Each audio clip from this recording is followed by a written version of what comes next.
Dans la poussière brûlante de l'Italie du Sud, où l'air semblait déchirer les poumons, des milliers de guerriers romains marchaient dans un silence absolu.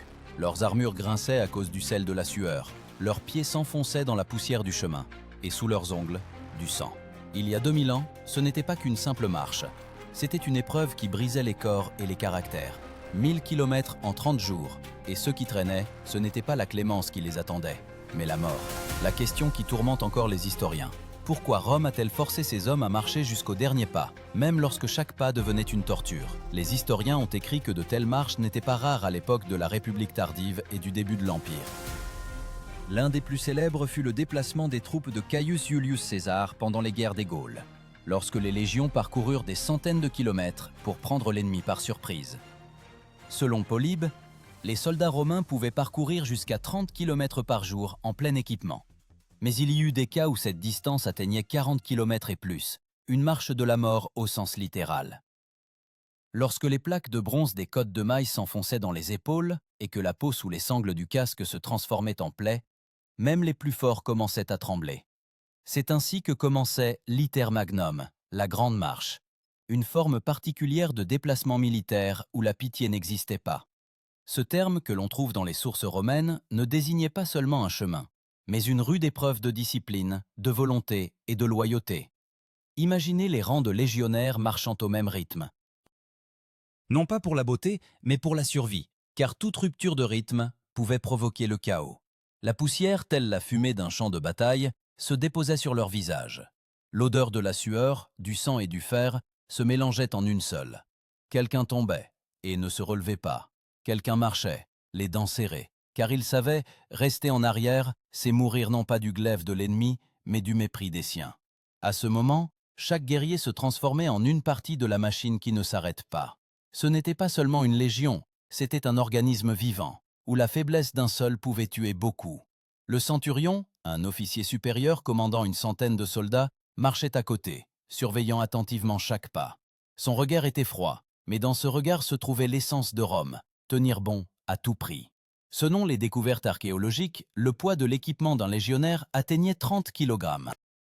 Une cuirasse métallique, le pilum, une lourde lance de jet, le glaive, une épée courte, un bouclier, une marmite pour la cuisson, de la nourriture pour plusieurs jours, une tente, même des outils pour fortifier le camp. Tout cela sur le dos. Ils se nommaient les Muli Mariani, les mulets de Marius, en l'honneur du réformateur Caius Marius, qui fut le premier à obliger les soldats à porter eux-mêmes tout leur équipement. Ainsi disparut le luxe des convois et commença l'ère des monstres de marche. Des hommes capables de traverser des mers aux montagnes sans sommeil ni repos. À chaque kilomètre, la route se transformait en jugement. Le jour, un enfer. La nuit, le froid et le bourdonnement des cigales. Mais César ne connaissait aucune pitié pour la fatigue. Il écrivait que la discipline est ce qui fait d'une foule une armée. Et cette discipline naissait non pas sur le champ de bataille, mais sur la route. Chaque pas les rapprochait de leur but, mais personne ne connaissait la fin. Et c'est précisément là le paradoxe romain. L'Empire, qui avait créé les routes, en faisait un instrument de souffrance. Les routes empruntées par les vainqueurs devenaient les routes des martyrs. Et pourtant, malgré la douleur et le sang, ils marchaient. Car ils savaient, à Rome, il n'y a pas de pitié pour ceux qui faiblissent. Celui qui tombait était abandonné. Celui qui survivait devenait partie intégrante de la légende. Et cette légende, née dans la poussière et la sueur, ne faisait encore que commencer son chemin.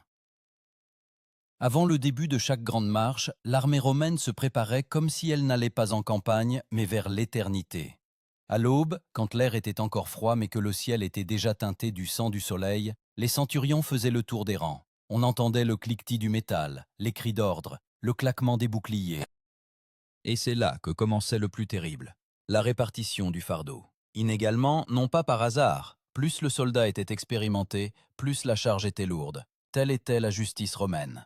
Le légionnaire portait sur son dos non seulement ses armes, mais aussi sa propre ombre, tout ce qui pouvait le sauver ou le tuer. Selon les estimations des archéologues, le poids total de l'équipement atteignait 40 kg. Armure, épée, lance, grand bouclier, provisions, outils, pieux pour les fortifications, même une marmite pour cuire la nourriture. Tout cela était suspendu à une perche en bois portée sur l'épaule. Les soldats appelaient cet instrument furca, la fourche, symbole de l'endurance romaine. L'assemblage même de la légion avant la marche ressemblait à un rituel. chacun connaissait sa place. En tête marchaient les éclaireurs, les speculatores, des guerriers minces et endurants, capables de remarquer les traces de l'ennemi là où d'autres ne voyaient que de la poussière. Derrière eux, les ingénieurs, puis les légionnaires, et derrière eux, le convoi avec les réserves de céréales et d'huile. La colonne était fermée par les officiers et les cavaliers, qui veillaient à ce que personne ne traîne. Si quelqu'un tombait, il était relevé non pas pour être aidé, mais pour être puni. Rome ne connaissait pas la pitié pour les faibles. Mais la cruauté avait un sens. Sans discipline, l'armée périssait plus vite que sous les épées de l'ennemi. Tacite écrivait « L'ordre sauve même lorsque les dieux se détournent ». C'était un principe gravé dans la chair de chaque soldat. Ainsi, pendant la marche, régnait le silence. Seuls des pas rythmés et le grincement des armures. La première épreuve commençait après plusieurs heures de marche. Lorsque le soleil se levait, la chaleur enveloppait la légion, tel un manteau ardent. L'air tremblait, le sable collait aux lèvres. Les guerriers haletaient, leurs lèvres se gercèrent, l'armure brûlait leur peau. Chaque pas se transformait en une bataille contre le corps. C'est ainsi que commençait la véritable marche romaine. Les soldats appelaient ce processus « iter », ce qui signifiait « chemin ». Mais ce chemin menait rarement au repos, parfois à la mort. Ceux qui tombaient sans permission de s'arrêter recevaient la punition du fustuarium, être battus à mort à coups de bâton par leurs propres camarades. Ce n'était pas seulement une exécution, mais une démonstration. Personne ne devait être plus faible que le rang. Les recherches archéologiques sur les routes de la voie appienne montrent que les marches romaines se déroulaient sur des dalles parfaitement agencées, mais cela ne facilitait pas le chemin. La pierre réfléchissait la chaleur, rendant les chaussures inutiles. La peau brûlait. Les pieds se couvraient d'ampoules. C'est pourquoi les légionnaires enveloppaient leurs pieds dans des chiffons enduits de graisse, afin de supporter tant bien que mal le feu sous leurs pieds. Et pourtant, malgré la douleur, l'ordre régnait dans les rangs. La raison, un système de signaux de fer, un son de corne, arrêt, 2, formation, 3, mouvement. Cet instrument s'appelait la tuba, une trompe de bronze, une voix qui soumettait des milliers d'hommes. Même lors d'une tempête ou d'une tempête de poussière, ce son était audible, et la légion continuait de marcher, comme un seul corps. Mais le plus terrible n'était pas la chaleur ni la fatigue, le plus difficile, la nuit. Après 20, parfois 30 kilomètres, les soldats établissaient leur camp. Sans repos, sans sommeil, chacun montait sa tente, creusait un fossé, érigeait un remblai. C'est ainsi qu'était créé le castrum, le camp de marche romain. Une géométrie stricte, des rues droites, 4 sorties, toujours orientées vers les points cardinaux. Même ici, l'ordre, même après une journée exténuante, la discipline. L'un des historiens romains écrivait que le soldat de Rome apprenait à combattre avec une pelle avant de le faire avec une épée. Et c'est la vérité. Un légionnaire incapable de construire un camp était considéré comme inutile. Car pour Rome, la survie faisait partie de la stratégie et non une faiblesse. Lorsque le camp était achevé, lorsque les torches illuminaient les angles, un court dîner commençait. Du pain d'épeautre, un peu d'huile, de l'eau, parfois du vin, si le succès était au rendez-vous. Cette ration s'appelait le cibus militaris, maigre, mais suffisant pour tenir jusqu'au lendemain. Et de nouveau la marche, de nouveau la route, de nouveau l'épreuve. Ainsi se déroulait la préparation à la grande voie. Et dans cette préparation se cachait déjà la tragédie, car personne ne savait qui irait jusqu'au bout. Le corps survivait tant qu'il obéissait à la raison, et la raison à l'ordre. Quand la légion romaine se mettait en route, elle n'allait pas simplement chercher la gloire. Elle allait vérifier où se situait la frontière entre l'homme et la machine, entre la volonté et la mort. Et quand l'aube colorait le ciel, la colonne reprenait vie, le signal de la trompe, les pas, le souffle de 1000 poitrines. Rome commençait à bouger, et le monde se soumettait à ce mouvement. Le début de la marche était toujours ressenti comme une sentence. Quand la tuba de bronze retentissait, la terre semblait s'arrêter. Les légionnaires soulevaient les perches avec leurs affaires, serraient leurs courroies, redressaient leur dos et marchaient. Pas un mot, pas une plainte, seul le rythme sourd des pas et le cliquetis du métal. Chacun savait, si tu hésites, tu seras écrasé par les roues de l'histoire. Le mouvement commençait à l'aube. Les commandants alignaient les soldats dans un ordre strict. L'avant-garde marchait en tête, les meilleurs combattants, puis le centre, où étaient portés les étendards, et un lourd convoi fermait la colonne. Toute la masse de la légion pouvait s'étirer sur plusieurs kilomètres. Polybe écrivait que la colonne de l'armée romaine, si elle était déployée en ordre de marche, s'étirait comme un serpent vivant, une écaille brillante de boucliers et de lances. Ce spectacle inspirait la terreur même aux alliés. Le premier jour était toujours le plus cruel. Le corps n'était pas encore habitué au rythme. Les pieds brûlaient, les épaules étaient endolories.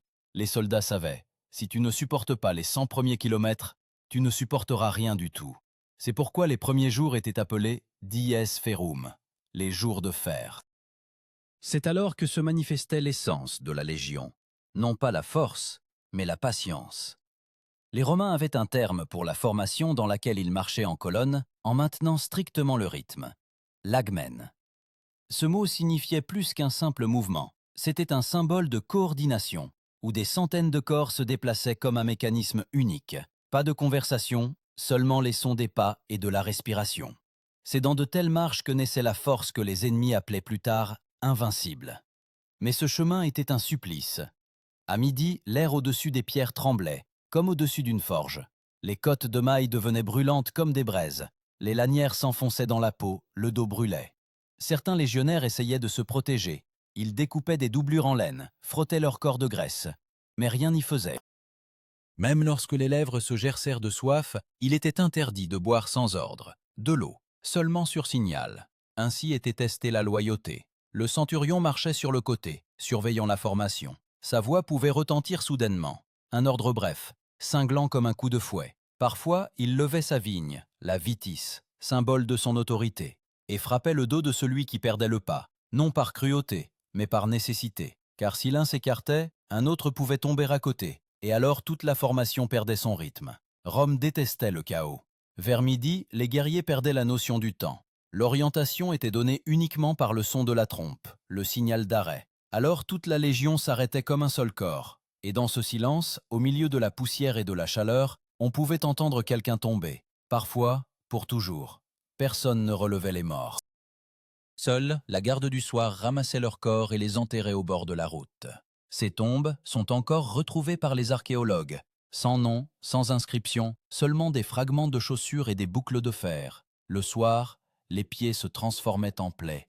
La peau des plantes de pied se détachait par couches.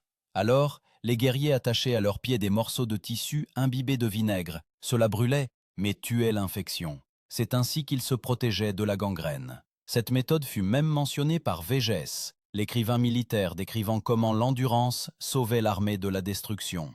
Lorsque la légion approchait des cols, une autre torture commençait, le froid. Dans les montagnes d'Italie, les nuits sont glaciales, et l'armure se transformait en une carapace gelée. En dessous, de la vapeur, sous la vapeur, des plaies. Mais personne ne retirait son armure. L'enlever, cela signifiait ne pas être prêt pour le combat. Même le sommeil était court, 3 heures, puis le relève de la garde. Parfois, des habitants locaux étaient rencontrés en chemin. Ils sortaient regarder la Légion, comme un miracle. Une immense colonne d'hommes et d'acier, se déplaçant dans un silence absolu. Il était interdit aux enfants de crier. On disait que les Romains entendaient la peur. Mais ce n'était pas seulement la peur qui accompagnait ces guerriers. Quelque part au fond d'eux grandissait un autre sentiment, la fierté. Chacun comprenait qu'il parcourait une route foulée par ses ancêtres. Ces routes, les viae, étaient les artères de l'Empire, et marcher sur elles signifiait faire partie de quelque chose d'éternel. Et pourtant, tous n'arrivaient pas au bout. Selon les historiens modernes, lors de longues marches, les pertes pouvaient atteindre 10% des effectifs. Ce n'était pas l'ennemi, ni la maladie, juste la route, la lourdeur, la chaleur, la fatigue. Rome payait de vie pour le mouvement. Mais c'est précisément ce mouvement qui créait l'Empire. Lorsque le soleil déclinait vers le couchant, la trompe retentissait de nouveau, signal d'arrêt. Les guerriers se mettaient en rang, installaient le camp, plantaient les étendards dans le sol. Une journée se terminait, une autre commençait, et chaque nouveau jour était un pas vers la limite des capacités humaines. Et quelque part devant, au-delà de la poussière de l'horizon, commençait déjà ce qui resterait dans les mémoires comme la véritable marche de la mort romaine. À la 4e semaine de marche, Rome cessait d'être une ville pour eux. Elle devenait une idée. Tout ce qui entourait les légionnaires se réduisait à la route, au pas et à la douleur. Chaque matin, le nombre de guerriers diminuait. Certains mouraient d'épuisement, d'autres de la chaleur ou de la maladie, d'autres disparaissaient simplement la nuit, n'ayant pas supporté. Mais personne n'osait parler de perte. Dans les rangs, il était interdit de prononcer même le nom du défunt. Sa place était prise par le suivant. Les chroniques romaines rapportent que jusqu'à 6000 hommes pouvaient partir pour de telles marches. Parmi eux, la moitié revenait. Et bien que les chiffres exacts restent un sujet de débat, tous s'accordent à dire que pour survivre, il fallait non seulement un corps, mais aussi un esprit d'acier. Les psychologues modernes appelleraient cela une transe de marche, où l'homme cesse de ressentir la douleur et avance par inertie. Les Romains appelaient cela constantia, la constance d'esprit, l'une des principales vertus militaires. Celui qui marchait à côté n'était plus un camarade. Il était le miroir de ta faiblesse. Toute tentative d'aide pouvait coûter la vie aux deux. Quand quelqu'un tombait, les autres serraient seulement plus fort les dents et continuaient d'avancer. Ce n'était pas de la cruauté, mais une loi. Selon Tite-Live, le soldat romain devait craindre la honte plus que la mort. Au 30e jour de marche, les jambes ne répondaient plus. L'esprit s'embrouillait. Chaque pas devenait un défi à soi-même. Les guerriers épuisés, pour ne pas tomber, s'accrochaient à leurs lances, comme à des béquilles. Certains attachaient leurs boucliers au dos avec des courroies, pour ne pas les porter à la main. Mais le plus terrible commençait quand l'eau venait à manquer. Selon les descriptions des auteurs antiques, la colonne pouvait traverser des vallées asséchées, où le soleil brûlait toute vie. Alors l'eau devenait une valeur plus précieuse que l'or. Elle était partagée par poignées, par gouttes. Si quelqu'un tentait de boire sans permission, la punition était unique, la mort. L'eau n'appartenait pas à l'homme, mais à la légion. Pour soulager un tant soit peu les souffrances, les guerriers frottaient leur corps avec du sable, afin que la sueur s'évapore plus lentement. Cela sentait le sang, le fer et la sueur. Des armures restaient des traces sur la peau, comme des brûlures. Les archéologues ont trouvé ces traces sur les restes des marques de courroies et de boucles incrustées dans l'os. Même les squelettes témoignent à quel point ces passages étaient insupportables. Dans de telles conditions, même les officiers n'avaient pas de privilèges. Le légat, commandant de la Légion, marchait avec ses soldats. Sa tente était dressée au centre du camp. Mais pendant la marche, il portait la même charge. La valeur romaine ne tolérait pas de distinction. Le commandant devait souffrir avec ses subordonnés. C'est précisément cela qui suscitait une loyauté fanatique. L'un des éléments les plus importants de la marche, le cinium, l'étendard de la Légion. Il était porté par le cignifère, un guerrier dont la vie valait plus que des dizaines d'autres. Perdre l'étendard signifiait perdre l'honneur. Et même s'il mourait d'épuisement, l'étendard continuait d'être porté par d'autres, afin qu'il ne tombe pas dans la poussière. Appien écrivait que pendant les longues marches, les guerriers regardaient souvent non pas la route, mais l'étendard, comme un phare, comme un rappel de la raison pour laquelle ils marchaient. Mais la fatigue n'était pas le seul ennemi. Dans les montagnes, sur les pentes et les cols, les légionnaires devaient affronter le froid et la pluie. Les lourdes côtes de mailles s'imprégnaient d'eau, devenant encore plus lourdes. Parfois, l'armure gelait à la peau. Les soldats faisaient des feux pour se sécher et sécher leurs armes, mais la fumée les étouffait, et le temps de repos était court. Les centurions les forçaient à bouger de nouveau, car une légion immobile est une légion morte. Parfois, ils marchaient la nuit pour éviter la chaleur. Alors la route se transformait en cauchemar. Seul le scintillement des torches, le bruit sourd des pas et les ombres glissant le long des bas-côtés. Dans l'obscurité, il était facile de perdre la formation. Mais même alors, le silence persistait. Rome ne se permettait pas le chaos, même dans l'obscurité la plus totale. Les recherches archéologiques montrent que sur les routes de telles marches, on trouve souvent des fragments de chaussures, des pointes de lance, des os carbonisés. Tout cela, des traces d'hommes qui n'ont pas atteint leur destination. Les historiens débattent pour savoir si cette marche était une tentative de démonstration militaire ou une fuite désespérée. Mais une chose est certaine, elle est devenue un symbole d'endurance, transformant des hommes en légendes. Chaque jour, la Légion se transformait en une ombre d'elle-même. Sur 6000, il en restait 4, puis 3. Les visages étaient couverts de sel de sueur, les yeux rouges de poussière, la respiration sifflante. Mais chacun savait, si tu tombes, on ne te relèvera pas. Si tu survis, tu feras partie de l'éternité. Et quand enfin les murs de la fortification la plus proche apparurent, personne ne se réjouit. La joie était partie avec la faiblesse. Il ne restait que le vide, froid, lourd, comme le fer. La marche de la mort romaine ne se terminait pas par une victoire, mais par le silence. Mais c'est ce silence qui a rendu Rome immortelle. Lorsque les dernières unités de légionnaires atteignirent la fin du chemin, la terre sous leurs pieds ne leur semblait plus solide. Elle paraissait vivante, respirant la douleur. Chaque pas résonnait dans les os comme un coup de marteau. Les hommes marchaient uniquement sur les souvenirs de leur devoir. 30 jours de route, 1000 kilomètres, et chaque mètre imprégné de sueur et de sang. Mais Rome ne donnait pas de répit. Même ici, à l'arrivée, une nouvelle discipline commençait, la vérification des vivants. Les premiers jours après la marche étaient considérés comme les plus dangereux. Le corps refusait d'obéir, mais c'est alors que commençaient les parades et les appels. Les officiers comptaient les survivants, rédigeaient les rapports, notaient les pertes. Sur 6000 soldats, selon les écrits des auteurs antiques, un peu plus de 4000 pouvaient revenir. Les autres restaient sur les routes, sans tombe ni mémoire. Mais à Rome, on pensait autrement. Les morts n'avaient pas disparu, ils avaient donné leur corps pour l'ordre. À ce stade commençait la véritable culmination, une épreuve non pas du corps, mais de l'esprit. Les guerriers épuisés devaient construire des fortifications, ériger un camp et être prêts à l'attaque. Personne n'avait le droit de s'effondrer, même après un mois de mouvement continu. Les commandants vérifiaient non seulement la discipline, mais aussi la foi, en Rome, en la Légion, en soi-même. Cette foi s'appelait virtus, valeur, vertu. Acier intérieur, faisant du soldat un symbole. Les archéologues qui étudiaient les fortifications romaines dans la région de la Campanie septentrionale trouvaient des traces de feux de camp dans lesquels se mélangeaient du charbon et des eaux calcinées. Il semble que certains des morts étaient simplement incinérés, afin de ne pas contaminer les autres. Cette odeur, mêlée à l'odeur de brûlé du métal, flottait au-dessus des camps pendant des semaines. La mort à Rome n'était pas une tragédie, elle était un ordre. Les centurions, dont les rangs s'étaient éclaircis, marchaient en silence le long de la formation. Leurs baguettes, les vitis, ne se levaient plus pour les punitions.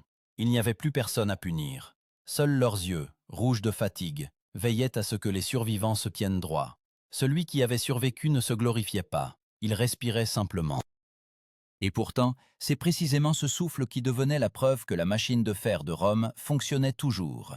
Les historiens estiment que de telles marches n'étaient pas seulement une épreuve d'endurance, mais aussi un moyen de conditionnement psychologique. Selon Goldsworthy, l'armée romaine ne croyait pas au repos, elle croyait à l'habitude de la souffrance. Le soldat devait être préparé au fait que l'ennemi n'était pas un homme, mais la route elle-même. Et celui qui vaincrait la route, vaincrait tout le reste. Les nuits, quand le camp sombrait dans le silence, on pouvait entendre la toux et les gémissements. Mais personne ne parlait de la douleur. Les guerriers affûtaient seulement leurs lames, les courts glaives déjà rouillés par la sueur et la pluie.